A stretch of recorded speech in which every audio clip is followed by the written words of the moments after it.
What is up, guys? Del Boy here. So Jarrett Hurd defeats Erislandy Lara by a split decision to become the unified IBF and WBA super welterweight champion. This was a very good fight. I thoroughly enjoyed it, and I felt the right man won. I felt that the scorecard in terms of the one for Lara anyway was way too close. I felt Jarrett Hurd clearly won this fight. But nonetheless, where do we start? I picked Lara in this fight by a close decision. I felt essentially that in the first half of a fight, Lara would build up a sizable lead and Hurd would come on strong and make it close, but Lara would get the decision. That's not what really happened. From early on, actually, I felt that I made the wrong pick. And what I mean by that is, yes, Lara was actually doing the better work early on. He was landing that 1-2, that jab, straight left hand down the pipe. He was landing some good hard counter shots, rocking the head back of Jarrett Hurd. But one thing I noticed was straight away, Hurd was easily getting in the positions where he wanted to be. Although he was getting lit up at times, he was expending a lot of energy from Lara early on. Lara was extremely active early on in the first 3 to 4 rounds, a lot more active than we're used to seeing, and I felt that was the wrong game plan for Lara. He was fighting Jarrett Hurd's fight, and Jarrett Hurd was sapping the energy of Lara from early on. And I basically felt from the first or second round that I've got this one wrong. And so yeah, the first 3 or 4 rounds I felt Lara was doing good work. He was countering well, that left hand down the pipe obviously. And he was actually landing a few combinations also. He was actually finding the target quite regularly. And the issue was for Lara, it wasn't having any kind of effect on Jarrett Hurd. What Lara should have been doing really was finding the body a bit more, dig into that body, but that's not what happened. But as the fight wore on, from round 3 onwards, you could see Jarrett Hurd really starting to get into it, getting up close, landing that left hook to the body, pushing Lara back, making him work, landing short, sharp shots on the inside, clubbing shots on the inside. He was just continually throwing, and the volume of Jarrett Hurd, you could tell, was getting to Lara early on. I felt from quite early also the left hook to the body was posing a lot of issues to Lara. It's a shot he could not get away from, and it definitely slowed the legs of Lara. Lara traditionally has been a guy who likes to fight on the back foot, and the bodywork of Jarrett Hurd made that next to impossible because it was consistent throughout the fight, and he probably wouldn't have had the gas tank to fight on the back foot after all that bodywork. So that is a good tactical ploy from Jarrett Hurd. But as the rounds went on, after like 6, you could say Lara might have been winning, maybe 4-2.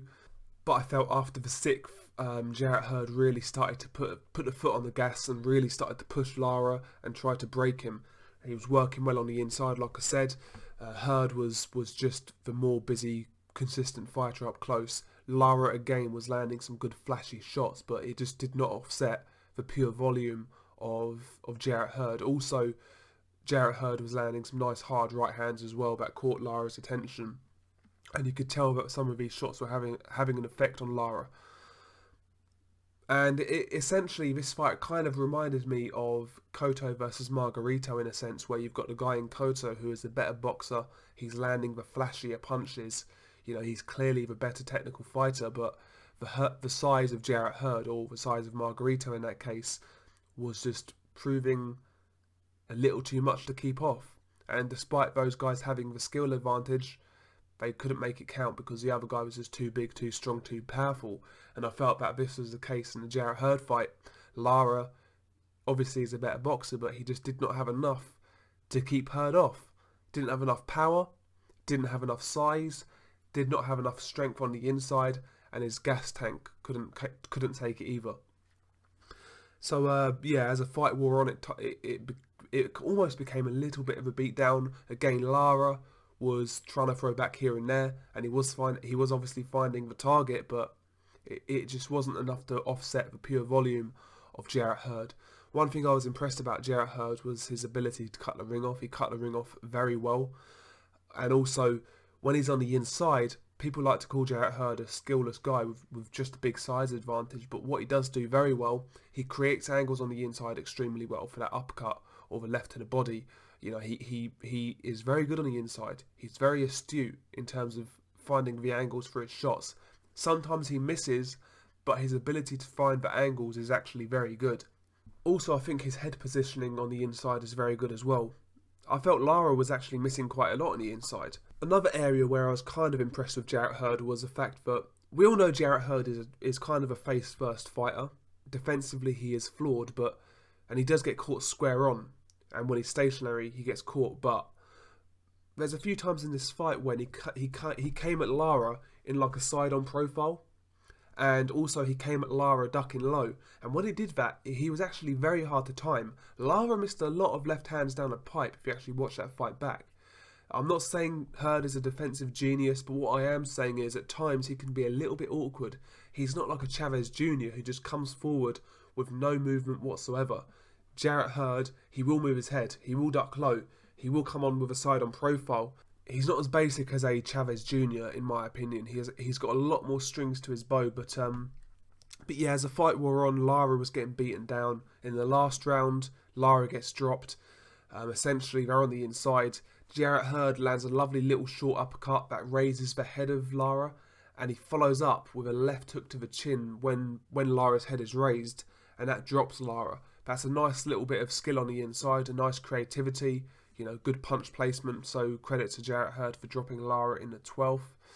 And Lara held on. He showed a lot of heart. He showed a lot of guts, but it just wasn't enough.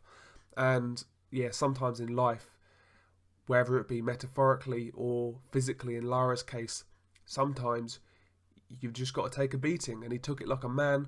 So credit to Lara. You know, I've been critical of Lara in the past, but where credit is due, he showed a lot of heart. He showed a good chin. He showed good desire. But it just wasn't enough. He was outgunned. He was outsized. He was outstrengthed. He was outcardioed. He was just outmanned by the younger man in Jarrett Hurd. And he clearly lost this fight. Don't know how a judge had it to Lara, to be quite honest. But the right man got the decision in the end. So credit to Jarrett Hurd for becoming a unified champion. What next for Jarrett Hurd? I want to see him fight Jermell Charlo, but for some reason, Jermell Charlo is fighting Austin Trout. And I like Austin Trout, but how is this guy still getting title shots? You know, I mean, this guy's done nothing to earn a title shot. Full stop. But Jermell Charlo is fighting Austin Trout by the sounds of it. There was literally no reason for that fight either, man, because ultimately they could have waited until the winner of this fight was known. And then they could have gone in that direction. Just fight the winner of this fight. But no, you've got to fight Austin Trout in a fight nobody cares about. And I do rate the Charlo brothers in terms of their skills, but right now they're kind of winding me up. They're kind of getting on my nerves. They're talking a lot. You know, they're going to beat Golovkin, they're going to beat Canelo. And then you're going to go and fight Austin Trout? Come on now. Nobody wants to see that fight. We want to see you fight Jarrett Hurd. Nobody wants to see Jermell Charlo versus Austin Trout. What does that do for anybody apart from waste all of our time? We know who's going to win. We know Austin Trout is well past his best. There's no reason for that fight. I'm sorry, there's just not.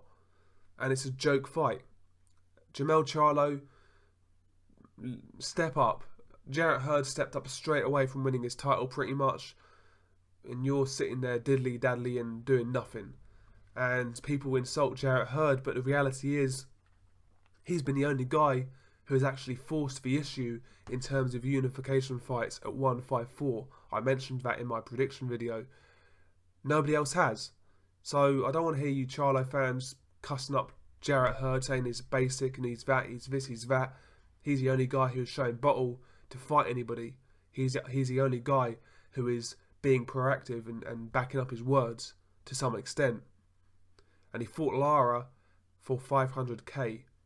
Would Jermell Charlo fight Lara for 500k in a unification fight? I don't think so. So Jermell Charlo needs to step up and fight Jarrett Hurd. Nobody wants to see the Austin Trout fight. Get out of here with that shit. Nobody wants to see that. Peace.